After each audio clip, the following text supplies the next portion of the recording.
സംസ്ഥാനത്തെ government college പ്രിൻസിപ്പാൾമാരെ കൂട്ടത്തോടെ സ്ഥലം മാറ്റി ഉന്നത വിദ്യാഭ്യാസ വകുപ്പ്. പ്രിൻസിപ്പാൾമാരെ സ്ഥലം മാറ്റിയത് UGCയുടെ ചട്ടത്തിന് വിരുദ്ധമായി. 27 പ്രിൻസിപ്പാൾമാരെ സ്ഥലം മാറ്റിയാണ് UDF സർക്കാരിന്റെ വഴിവിട്ട നീക്കം. കഴിഞ്ഞ ദിവസമാണ് government arts and science college പ്രിൻസിപ്പൽമാരെ സ്ഥലം മാറ്റിയ ഉത്തരവ് പുറത്തിറങ്ങിയത്. ഉത്തരവിൽ 27 പേരെയാണ് ഉന്നത വിദ്യാഭ്യാസ വകുപ്പ് സ്ഥലം മാറ്റിയത്. 15 വർഷം അധ്യാപനത്തിൽ എക്സ്പീരിയൻസും 10 പ്രബന്ധങ്ങൾ പ്രസിദ്ധീകരിച്ചവരും PhD പൂർത്തിയാക്കിയവരെയുമാണ് പുതിയ UGC ചട്ടപ്രകാരം പ്രിൻസിപ്പൽമാരായി നിയമിക്കുന്നത്. ഗവൺമെന്റ് കോളേജിലെ പ്രിൻസിപ്പൽ നിയമനത്തിൽ രാഷ്ട്രീയ ഇടപെടലുകൾ ഉണ്ടാവരുത് എന്ന കർശന നിർദ്ദേശവുമുണ്ട്.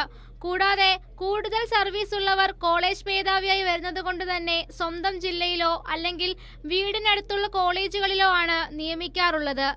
ഈ നിബന്ധനകളുടെ എല്ലാം അടിസ്ഥാനത്തിൽ നിയമിച്ച പ്രിൻസിപ്പാൾമാരെയാണ് ചട്ടവിരുദ്ധമായി UDF സർക്കാർ സ്ഥലം മാറ്റിയിരിക്കുന്നത്.